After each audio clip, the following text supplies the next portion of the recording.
You are never more alive than when you're a teenager. Your brain is flush with chemicals that can turn your life into a story of epic proportions. An A- feels like the Pulitzer. A lonely Saturday night is an eternity of solitude. And your lab partner becomes the great love of your life. Think about what it means to be a teenager, okay? Your parents pressure you to succeed. Your friends pressure you to do shit you don't want to do. Social media pressures you to hate your body. It's hard, even if you're a well-adjusted kid from a good family. I used to be good at socializing. I mean, I used to do it all the time. What changed? I guess I stopped seeing the point. Sometimes it's just easier to slip into your own dark abyss and forget the world exists. I see her in you sometimes, like these flashes of this girl that you used to be. But was she an act and you're more yourself now? Or is the Grace that I know an act until you feel comfortable being yourself again? I don't know. People change. There's no way you're the same person you were when you were 14. So now imagine you can't be with the person that you love, like Romeo and Juliet or Werther. Or you lose the person that you love, like Holden or Conrad. I do not love you as if you were the salt rose, topaz, or arrow of carnations that propagate fire. I love you as certain dark things are to be loved, in secret, between the shadow and the soul. The shadow and the soul. I love you like the plant that does not bloom, but carries within itself hidden light of those flowers. Thanks to your love lives darkly in my body. A certain solid fragrance that has risen from the earth. I love you without knowing how, or when, or from where. I love you straightforwardly, without complexities or pride, in which there is no you nor I, so close that your hand upon my chest is mine, so close that your eyes close as I dream. There's a reason why when every author from Shakespeare to Salinger writes about young people, they can't avoid the truth that being young is so painful. It's almost like too much to feel. Where do you go to? Why do you go?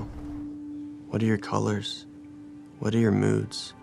To see you, I turn. To know you, I burn. When I look at that, it reminds me that people are just the ashes of dead stars.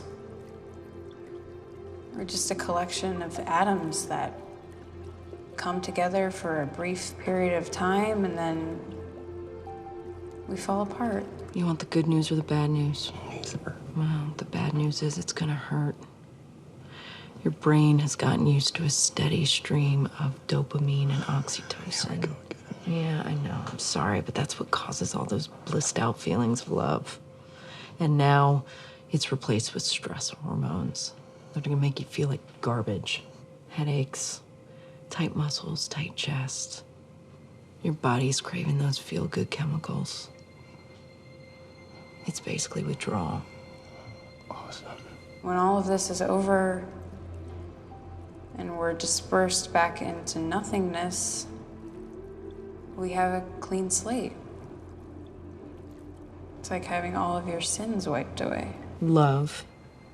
It's a chemical reaction that comes and goes. Here's the good news. So is heartbreak. Your brain adjusts.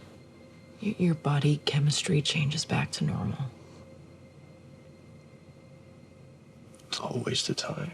The teenage years are limbo. You're somewhere between being a kid and an adult, and the world, it tells you to be mature and express yourself, but the minute that you do, it tells you to shut up. The thing is, adults are just scarred kids who were lucky enough to make it out of limbo alive. When you're a teenager, the chemicals in your brain drive you to make decisions that rip you away from the safety of your childhood and drag you into the wilderness of adulthood.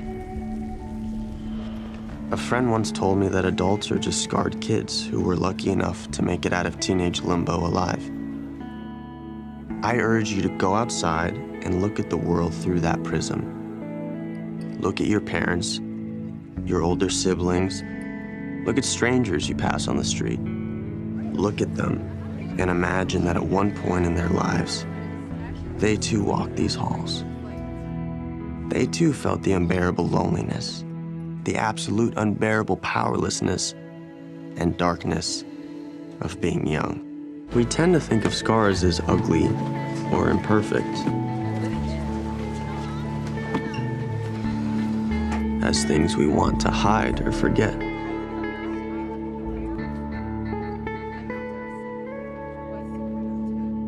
But they never go away. Would you take it all back if you could? You can't. She's a part of you now. I finally understand that scars are not reminders of what's been broken, but rather of what's been created.